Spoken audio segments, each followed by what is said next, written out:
Indeed it did, and I will have to give a little bit of history first of all about this Silvestris report. It concerns plant seeds and plant reproductive material, and the EU wants to register all of these, some of which are not really formally recognised in as much as they are transferred from one gardener to another, but no, they've all got to be registered at somebody's expense, and we may lose quite a few of them, and then there's the concern that people will get financial control over them, and it's caused a great deal of worry in my country, where we have a lot of amateur gardeners, a lot of people who grow a few vegetables for sale, etc., and they see this as a really unnecessary interference and threat to their business, which indeed it is. Nobody has called for it in my country. There is nothing wrong with the present status quo. There is no need to interfere in it. Nevertheless, the Commission wanted to interfere, and so Mr. Silvestris, an MEP from Italy, I think, has written this report, which the Agriculture Committee has been working on.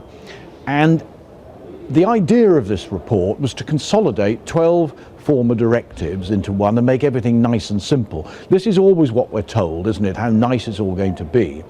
Well, in fact, they've come across complication after complication after complication. There have been lots of people writing in, complaining, and we've been told it's all got to be done by the end of this Parliament. And it's too big a subject to try and knock on the head like that.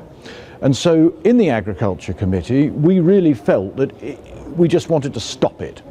There just wasn't time to debate this properly and get a good outcome. And so we were then faced with a vote. Now I'm, as you know, UKIP from the EFD, and we wanted to have a split vote as a final vote. We wanted one vote to say yes, we want to reject this Commission proposal, and we wanted one vote to say no, we do not want it put into the next Parliament. We do not see that this Parliament has a right to put work onto the next Parliament. That's a new Parliament. They would not allow us to have a split vote. That made it difficult for me. It meant really I could only abstain. So when we went into vote today, I did do a speech on this last night, in effect what I've just told you. When we went into the vote today, the chairman of the Agriculture Committee, Paolo de Castro, got up and he wanted this oral question or oral amendment to simply reject the Commission's proposal and not have any amendments. And we supported that, very happy to do that. We now find out that he wasn't allowed to do that. It's against the rules, so we're left with the worst of all worlds.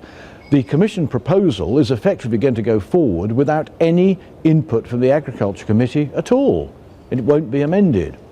So it now goes to the Council and they will have a discussion, a vote on it. Then it will come back presumably for a second reading, but in the next Parliament, which is all wrong, isn't it? Now, I'm still trying to get up to speed with what's going on, because I think it's an almost unprecedented situation. But it could well be that we find a lot of clumsy legislation going through without the genuine input of the MEP. So I'll leave it there and watch this space, as they say.